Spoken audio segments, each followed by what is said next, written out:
All right, so I got cut off on my last video, but I was showing the balance in accounts payable. The debit side of the T added up to 200. The credit side of the T added up to 715. So the balance in accounts payable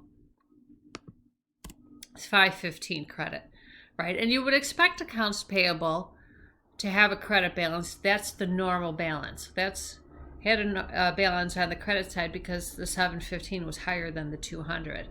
Just like in cash, it had a debit balance. It's an asset, it should have a debit balance, but the 4,300 total of the debit side was higher than the credit total of 1170.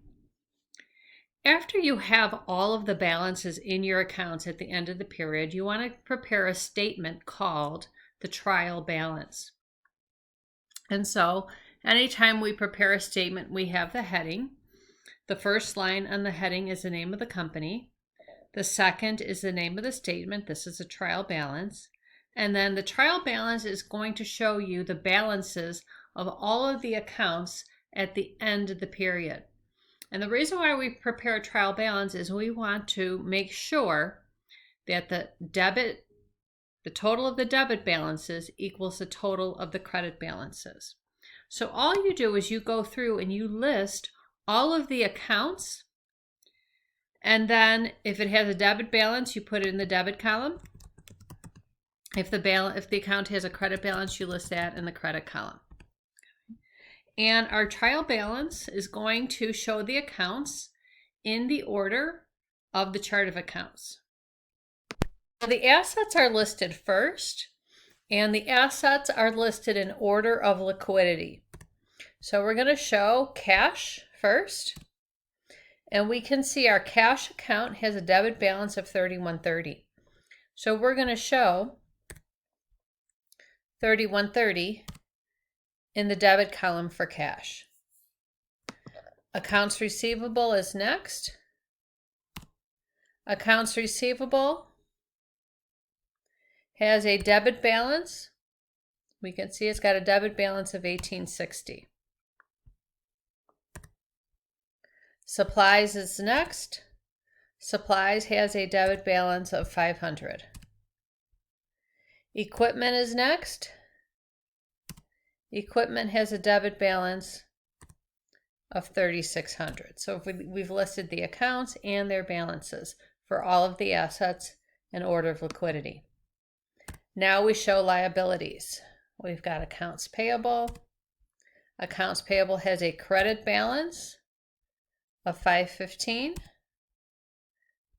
Notes payable has a credit balance of 2,000. So we've listed the assets, the liabilities. Now we list stockholders' equity. So we have common stock. That has a credit balance of 5,900. This is the company's first period of operation, so that's why there's no balance in retained earnings. Going forward, though, retained earnings will have a balance equal to whatever we ended last period with. That's what you start this period with. We don't have retained earnings. We do have dividends. Dividends has a debit balance, so that gets listed in the debit column. So we've listed all of the balance sheet accounts. Now we show the income statement accounts. We've got service revenue, got a credit balance of 1860, and then we can show our expenses. Wages expense has a debit balance of 450.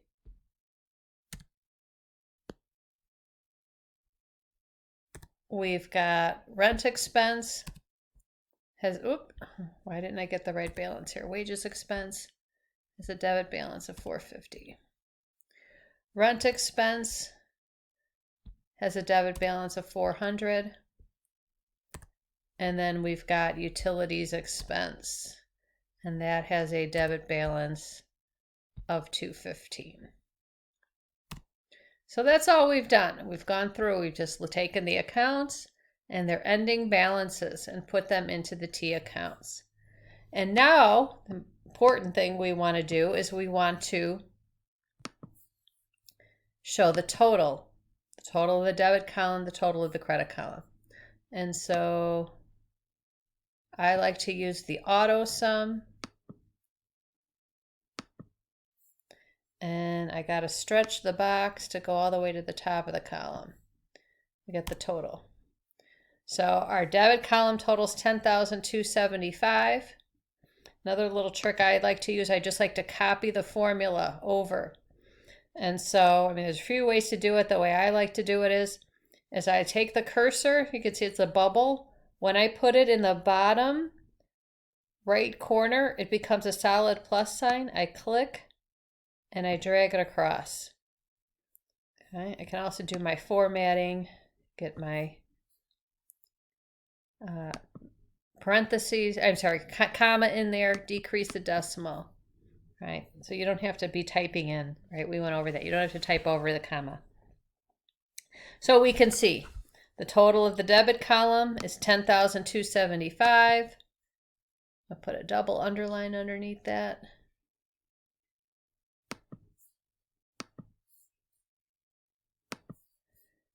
And the total of the credit column is $10,275. These need to equal. If they don't, you've got a mistake. And so let's say, for instance, we forgot to put in the rent expense. Okay, and we can see the debit doesn't equal the credit. If your debit column doesn't equal your credit column, you should find out what the difference is. Subtract, and we can go 400. Then go and look around for 400 to see if there's anything for 400. Go, oh, okay, here's 400. Is rent expense my problem?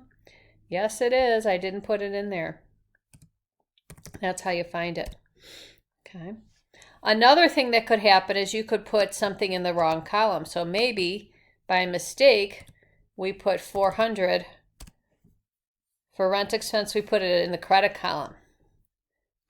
So now we're off, and we're off by 800. So you could either look for 800 when you see how much you're off by, either look for that number. If you don't see that number, then the other thing you do is you take that number and you divide it by 2. And then look for 400. And then if we look in here, we go, oh, here's a 400. Is this my problem? Yep. Expenses have a normal balance of debit. So that's how you would find it. Okay. If those don't work, then it's a little bit more involved. Look and see if you entered an amount incorrectly on the trial balance, if you brought it the wrong balance over from your account. If that's not it, then you got to go and look and see if you didn't calculate the balance wrong in the account. That takes more time. But those are the quick ways. So that's what we want to do, is to prepare this trial balance to make sure that the debit balances equal the credit balances.